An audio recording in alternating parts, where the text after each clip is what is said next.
ரொம்ப நாட்கள் கழித்து இன்னைக்கு லெக் போட்டோம். ஹலோ கைஸ், வணக்கம். சிக்ஸ் பேக் சேலஞ்சுன்னு டே 44 இல்ல டே 45. வழக்கம் போல ஒரு குளுக்கல் ஷேக்கை குடிச்சிட்டு ஒரு ஃபிட் செக்கப் போட்டுட்டு காலேஜுக்கு ரெடி ஆயாச்சு. என்னடா லூசு மாதிரி பண்றான்னு பார்க்காதீங்க, கேமராவை பார்த்தா அப்படிதான் ஆயிடுறேன். அப்புறம் கீழே போயிட்டு அலேக்கா 2 இட்லியை சாப்பிட்டுட்டு காலேஜுக்கு போயாச்சு. அங்கே போனால் இன்னைக்கு ஃபுல்லாக நம்மளுக்கு ஓடி தான்.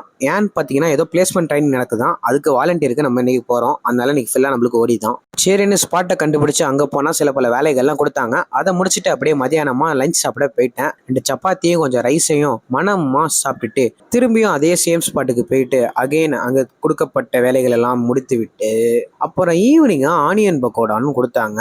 சரியான பசி, பார்க்க வர நல்லா இருந்துச்சுன்னு கொஞ்சம் லைட்டாக சாப்பிட்டேன். அப்புறம் ஜிம்மு போலனா எப்படின்னு பக்கத்துல தான் ஜிம்மு, கொஞ்சம் நச்செல்லாம் சாப்பிட்டுட்டு ஜிம்முக்கு போயிட்டேன். ஃபர்ஸ்டே நான் சொன்ன மாதிரி இன்னைக்கு லெக் டே. வெயிட் பழைய மாதிரிலாம் ரொம்ப போடல. ஏன்னு கேட்டிங்கன்னா கொஞ்ச நாள் முன்னாடி நம்மளுக்கு லெக்ல ஒரு இன்ஜுரி நடந்துச்சு. சரின்னு கொஞ்சம் கம்மியாக தான் போட்டோம். அப்படியே லெக் ப்ரெஸ் எல்லாம் பார்த்தீங்கன்னா ஒரு 120 kg நிப்பாட்டிக்கிட்டேன். அப்படியே ஒரு அருமையான லெக் டே முடிச்சுட்டு ஹாஸ்டல் வந்துட்டு 2 தோசை கொஞ்சம் பாஸ்தாவை சாப்பிட்டுட்டு வாழைப்பழம்னு கொடுப்பாங்க ஹாஸ்டல்ல. அதை எடுத்துட்டு வந்து வே ப்ரோட்டீன்லாம் வச்சு ஒரு ரெசிபி பண்ணேன். பார்க்க தான் ஒரு மாதிரி இருந்துச்சு, ஆனால் டேஸ்ட் அல்டிமேட்டா இருந்துச்சு. அவ்வளோதான், பை.